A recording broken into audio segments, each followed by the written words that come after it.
For almost 30 years, a single woman decided who did and did not exist in fashionable New York, and her word alone could lift a family into society or leave it permanently outside the door.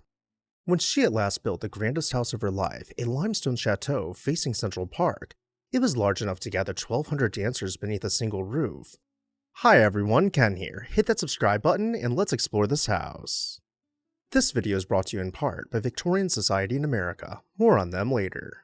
In 1830, Carolyn Webster Skimmerhorn was born at her family's home near Bowling Green in Lower Manhattan, the ninth child of the shipping merchant Abraham Skimmerhorn and his wife, Helen Van Cortlandt White.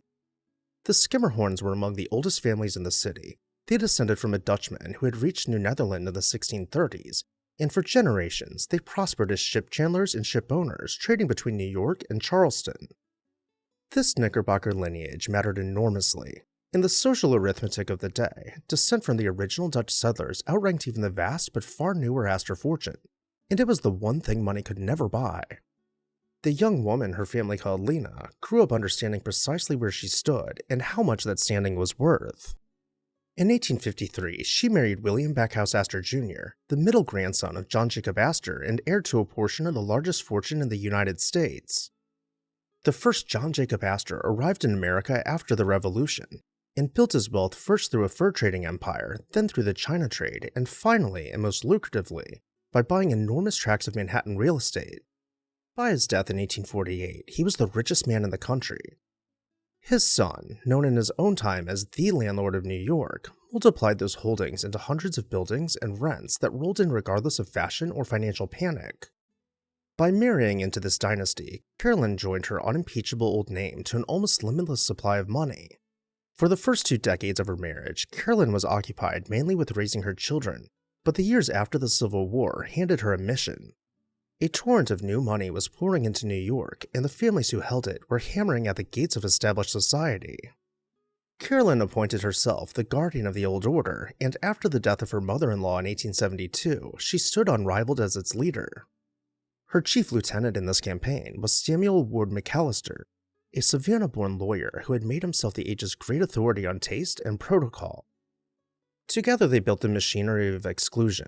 McAllister organized the Patriarchs, a committee of 25 socially impeccable men who controlled the most coveted subscription balls of the season, and he gave Carolyn the grandiose nickname by which he loved to describe her, the Mystic Rose, borrowed from the figure in Dante around whom all of heaven turns. It was Ward McAllister who gave the era its most famous phrase. In 1888, he told a newspaper that there were only about 400 people in fashionable New York, and that anyone outside that number would feel ill at ease in a ballroom and would make others uneasy as well. The figure was popularly tied to the capacity of Mrs. Astor's ballroom, the implication being that her annual party defined the absolute limit of polite society. His chatty memoir of 1890 gave away too many of the old guard's secrets, and the woman he had served for so long withdrew her favor. When he died in 1895, Mrs. Astor kept a dinner engagement rather than attend his funeral, and the man who had crowned the Queen of New York was buried without her. For most of her reign, Mrs. Astor held court from a brownstone at 350 Fifth Avenue at the corner of 34th Street on the ground where the Empire State Building now stands. She had enlarged that house with the ballroom that became the spiritual home of the 400, but by the early 1890s, the tide of commerce was rising fast around her, and the construction of her nephew's enormous hotel next door made the old neighborhood intolerable. The fashionable world was already moving north toward the stretch of Upper Fifth Avenue that faced Central Park, and Carolyn resolved to follow it. She owned a generous lot at the northeast corner of Fifth Avenue and 65th Street, and she entrusted her son Jack with the task of raising on it the most ambitious private house the avenue had yet seen. The commission went to Richard Morris Hunt, the most honored American architect of the age and the favored designer of the Vanderbilt family. Hunt conceived the building as a French Renaissance chateau in the manner of the early 16th century, and he clad it entirely in pale limestone. He received the commission around 1893, and after roughly 2 years of construction, the family took possession in early 1896. The inaugural ball was held on the 3rd of February that year, when Carolyn's youngest daughter led the cotillion in the vast new ballroom. The interiors were carried out by the eminent Paris decorating house of Jules Allard et Fils, and the white marble sculpture throughout was the work of Carl Bitter. What Hunt produced was, in truth, 2 houses wearing the face of one. From the street, the limestone front read as a single colossal chateau, yet behind the unified facade, a party wall divided the building into two mirror-image residences. Carolyn occupied the northern half, addressed as 841 Fifth Avenue, while Jack and his family took the larger southern corner, numbered 840, which enjoyed the extra light of windows along 65th Street. A single monumental gateway and carriage entrance served both households at once. As we begin making our way inside, I want to just bring something to your attention. A lot of videos have been created about Mrs. Astor's mansion over the last year by AI-driven channels which have hallucinated a lot of the details or even claim that Mrs. Astor's ballroom was actually in the Schwab mansion. Some really outrageous stuff. So if you've seen those videos, you might be surprised by what was actually inside, recalled by myself, a real human architectural historian who has studied the original publications and descriptions regarding the house for years. Guests passed through great bronze gates into a vestibule crowned by a dome of glass, and from there into a hall lined with marble busts of the Astor forebears. The corridor opened into a soaring marble great hall, out of which rose a broad cantilevered staircase of white marble, its carved ornament the work of Carl Bitter. It was down these stairs that Mrs. Astor, ablaze with diamonds, would make her descent before a party, and it was on these same stairs later in her life that she suffered the fall that hastened her final decline. A reception room finished in the lighter and more delicate Adam style provided a setting for greeting guests on formal occasions, a deliberate contrast to the heavier French manner found elsewhere on the floor. Its pale, fine-grained ornament gave the eye a moment of rest before the grander pleasures that lay beyond. The dining room was among the most theatrical spaces in the house.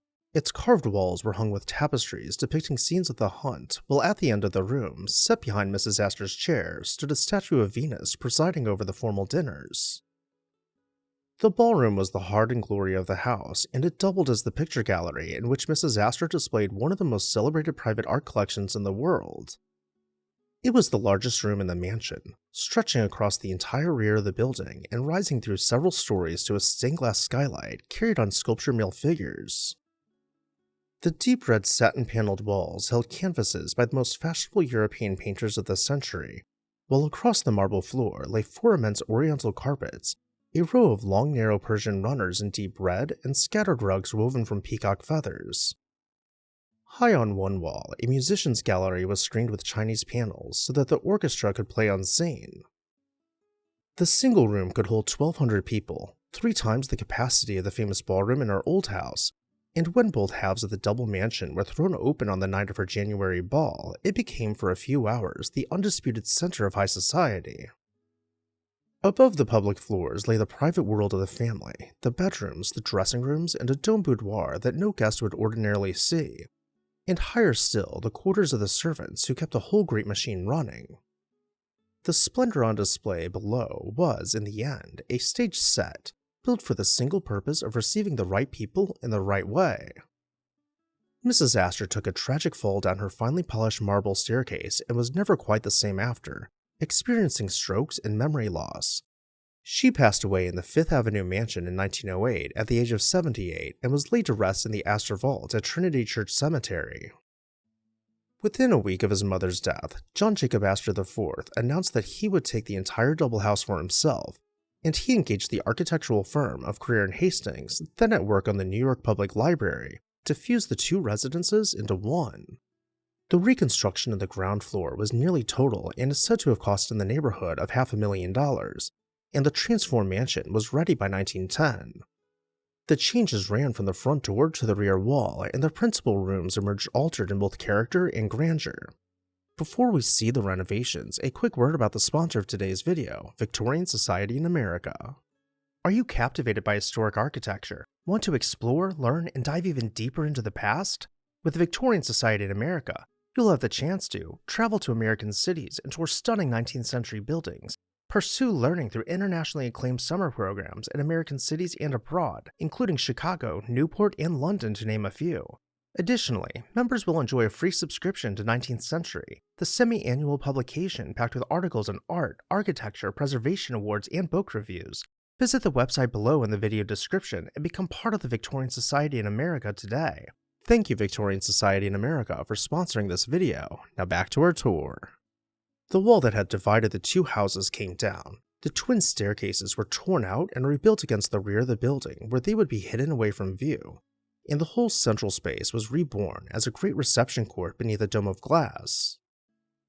The drawing room was kept much as Carolyn had known it, still rather heavy with gilding, facing out onto Fifth Avenue. It carried the older French spirit of the house forward into the new arrangement.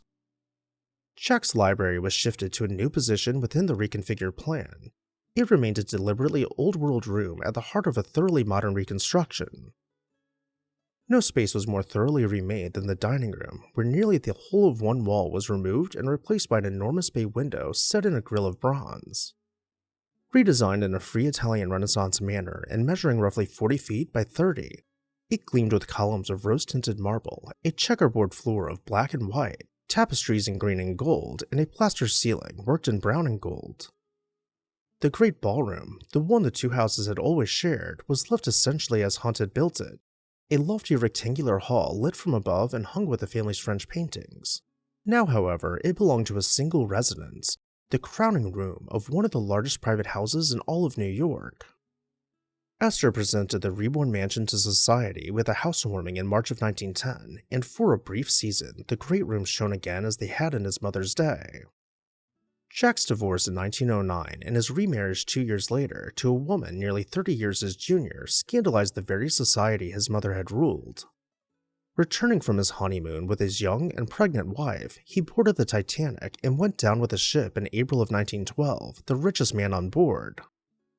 The unified palace passed to Astor's eldest son, Vincent, who had little use for so vast and costly a house and soon resolved to be rid of it. The property was sold, its contents dispersed at auction, and around 1926, the great limestone chateau was pulled down. In its place rode Temple Emmanuel, the monumental Reform synagogue completed at the end of that decade, which stands on the corner of 5th Avenue and 65th Streets to this day. The double mansion at 840 Fifth Avenue stood for barely 30 years, yet in that short span, it framed an entire age.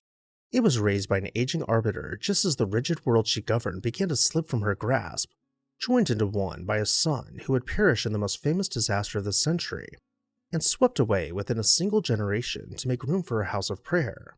Dazzling, exclusive, and gone, almost as soon as it was finished.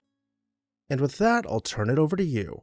What did you think about the Astor Double Mansion? Let me know down below in the comments section. I'd also like to say a special thank you to Victorian Society in America for sponsoring this video. Check out their link in the video description to find out how you can get involved today. As always, thank you all for watching, and I'll see you next time on This House.